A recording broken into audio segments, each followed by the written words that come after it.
안녕하세요. 정변호사 정진규입니다. 우리가 부동산 매매 계약을 체결하면서 당연하다고 생각하는 부분에 대해서 오해하고 있는 점에 대해서 오늘 한번 이야기해 보겠습니다. 먼저 계약금입니다. 부동산 매매 계약을 체결하면서 매매 대금을 정하고 전체 매매 대금의 10%를 계약금으로 정합니다. 그런데 매매 대금의 10%로 계약금을 정해야만 하는 것일까요? 그렇지 않습니다. 통상 매매 대금의 10% 정도로 정하는 것은 관례일 뿐이기 때문에 보통 그렇게 정하는 것일 뿐이죠. 전체 매매 대금의 20%, 또 30%, 50%로 정해도 됩니다. 이것은 매매 당사자 간에 정하기 나름인 거예요.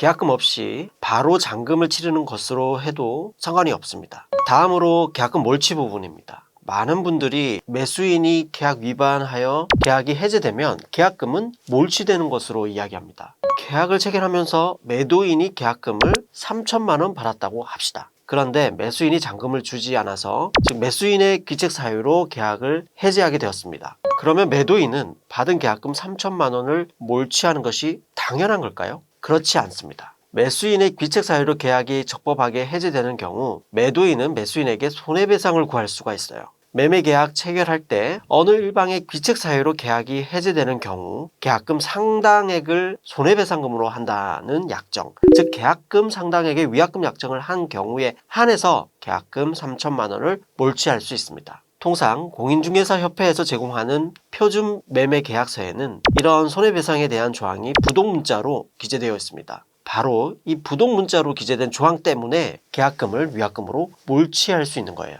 만약 매매 계약 시 위약금 약정을 별도로 하지 않았다면 계약금을 손해배상금으로 몰치할 수가 없습니다. 이 경우 매도인은 매수인에 대해서 손해배상을 구할 수 있지만 계약금 상당액이 아니라 실제로 자신이 입은 손해를 입증해야 합니다. 이런 손해 입증은 간단하지 않고 통상 그 금액이 크지 않습니다. 또 매수인들 중에는 부동산을 매수하면서 매매 목적 대상 부동산을 담보로 은행 대출을 받아 잔금을 치르는 걸 당연하게 생각하는 분들이 많습니다. 만약 매매 목적 부동산을 담보로 대출을 받아서 잔금을 치러야 하는 매수인이라면 반드시 계약 특약사항의 잔금 지급과 관련해서 매도인의 부동산 대출 관련 협조 의무를 구체적으로 적시할 필요가 있습니다. 원칙적으로 잔금은 매수인이 돈을 구해와서 매도인에게 지급해야 하는 거죠. 그런데 매수인이 매도인 소유의 부동산을 담보로 대출을 받아 매도인에게 잔금을 지급해야 하는 상황은 매도인이 부동산을 매수인이 지정한 금융기관에 담보로 제공하는 선이행 의무를 부담하게 되는 상황이 됩니다. 즉 매매 계약에서 매도인이 선이행 의무를 지게 되는 것인데 이런 내용을 계약의 내용으로 정해두지 않았다면 매수인은 매도인에게 잔금 지급을 위한 대출 협조를 구할 수가 없게 됩니다. 만약 그러한 특약을 하지 않았는데 매도인이 잔금 대출에 협조하지 않겠다고 나오게 되면 매수인은 잔금 마련을 하지 못하게 되고 결국 매수인의 귀책 사유로 계약이 해제됨으로써 큰 손해를 입을 수가 있습니다. 따라서 매매 대상 부동산을 담보로 대출을 받아 잔금을 지급할 것이라면 특약으로 잔금 지급과 관련하여 대출과 관련된 사항을 구체적으로 적시해 두어야 합니다. 매도인은 매수인이 잔금을 지급하지 않으면 당연히 계약을 해지할 수 있을까요? 여러 차례 이야기하고 내용 증명도 보내고 했는데도 잔금을 차일피일 미루고 있는 상황이라면 계약을 해지할 수 있을 것 같은데요. 하지만 이것도 간단하지가 않습니다. 매도인이 부동산을 담보로 대출을 받아서 부동산에 은행 근저당권이 설정되어 있는 경우가 많죠.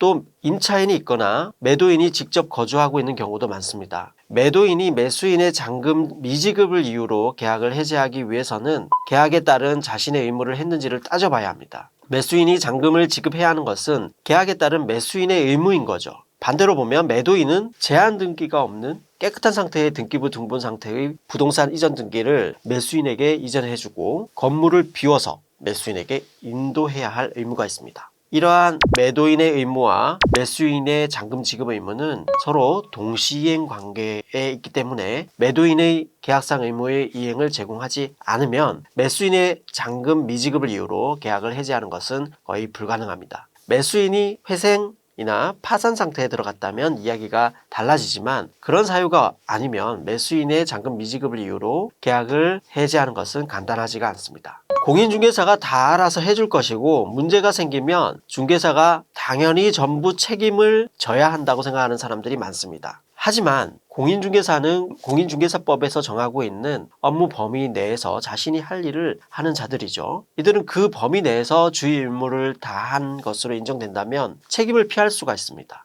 예를 들면 카페를 하기 위해서 토지와 건물을 매수하였는데 그 건물에 무단 증축되고 용도 변경된 부분이 있어서 별도의 허가가 필요한 상황이라면, 또 특별히 공구상으로 증축 부분이 쉽게 확인되는 것이 아니라면 공인중개사한테 책임을 물리기가 쉽지 않습니다. 또 건물 내부 누수 하자 등과 같은 것도 공인중개사가 건물을 전부 조사하거나 과거에 누수 하자 등이 있었다는 점을 확인하기가 어렵기 때문에 책임을 묻기 어렵습니다. 특히 특정 업종을 하기 위해 건물을 매수한 것이고 행정청에 허가가 필요한 것이라면 허가 가능 여부는 계약 당사자인 매수자가 스스로 꼭 확인해 보셔야 합니다. 공인중개사가 행정청에 확인을 해줄 의무는 원칙적으로 없습니다. 만약 공인중개사에게 일정 부분 책임이 있다고 하더라도 법원은 중개사의 책임을 상당한 범위 내로 제한하고 있습니다. 결국 계약에 대한 많은 책임은 당사자 본인에게 있다는 점을 염두에 두시고 공인중개사에게 전적으로 의존하는 것은 위험할 수 있습니다. 이번 영상에서는 우리가 부동산 매매 계약을 체결하면서 당연한 것이라고 오해하는 부분에 대해서 살펴보았습니다. 다음 시간에도 유익한 법률 정보 들고 만나 뵙겠습니다. 감사합니다.